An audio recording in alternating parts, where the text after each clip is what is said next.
আসসালামু আলাইকুম চাচা, কেমন আছেন? ওয়ালাইকুম আসসালাম। আলহামদুলিল্লাহ ভালো আছি। তুমি কেমন আছো আবু বক্কর? জি চাচা, আলহামদুলিল্লাহ, আল্লাহ ভালো রেখেছেন। চাচা, আপনার দোকানে কি আইসক্রিম পাওয়া যাবে? হ্যাঁ, অবশ্যই। আমাকে আর আব্দুর রহমানকে 2টা আইসক্রিম দিন। এখনই দিচ্ছি, একটু অপেক্ষা করো। এই নাও। এটার দাম কত চাচা? এটার দাম তো 10 টাকা। আমি 15 টাকা বলি। আবু বক্কর তো ছোট মানুষ, কিছুই বুঝতে পারবে না।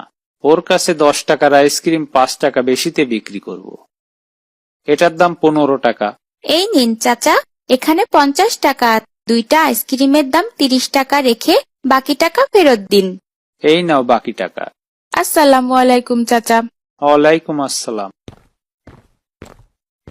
দিছি পিচ্ছিকে ঠকিয়ে। বিসমিল্লাহির রহমানির রহিম। আলহামদুলিল্লাহ, আইসক্রিমটা দারুণ মজা। হ্যাঁ, দারুণ মজা। দেখেছো আব্দুর রহমান, আমাকে দোকানদার চাচা 10 টাকা বেশি ফেরত দিয়েছেন। কই দেখি। এই তো, আমাদের দুজনের আইসক্রিমের দাম 30 টাকা। আমি ওনাকে দিয়েছিলাম 50 টাকা। তাহলে তো আমাকে উনি 20 টাকা ফেরত দিবেন, কিন্তু উনি আমাকে দিয়েছেন 30 টাকা। তার মানে উনি আমাকে 10 টাকা বেশি দিয়ে দিয়েছেন। তাহলে তো খুব ভালো, আমরা আরো কিছু কিনতে পারবো।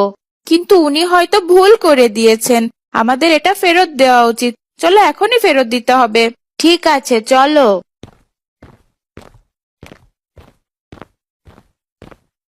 নিশ্চয় আবু বক্কর টের পেয়ে গেছে আমি ওদের কাছে দাম বেশি নিয়ে ঠকিয়েছি।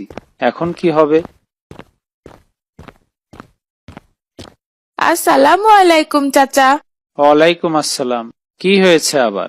চাচা, আপনি সম্ভবত ভুল করে আমাকে 10 টাকা বেশি দিয়ে দিয়েছেন। ওটা ফেরত দিতে এসেছি। কেন, কত দিয়েছি? একটা আইসক্রিমের দাম 15 টাকা করে হলে 2টা 30 টাকা। তাহলে তো আপনি আমাকে 20 টাকা ফেরত দিবেন, কিন্তু আপনি দিয়েছেন 30 টাকা। তুমি সেটা ফেরত দিতে এসেছো? না দিলেও তো আমি টের পেতাম না। কিন্তু মা বলেছেন সর্বদা সৎ থাকতে। আমি যদি এই টাকা ফেরত না দিতাম তাহলে তো সেটা অসততা হয়ে যেত। কিন্তু আমাকে ফেরত না দিলেও তো তোমার মা জানতেন না। তাতে কি, মা হয়তো জানতেন না, কিন্তু মহান আল্লাহ তাআলা তো সব দেখতে পান। রোজ হাসরে তিনি আমাকে এটার জন্য শাস্তি দিতেন। তাই কোনো অবস্থাতেই আমাদের অসৎ হওয়া উচিত নয়।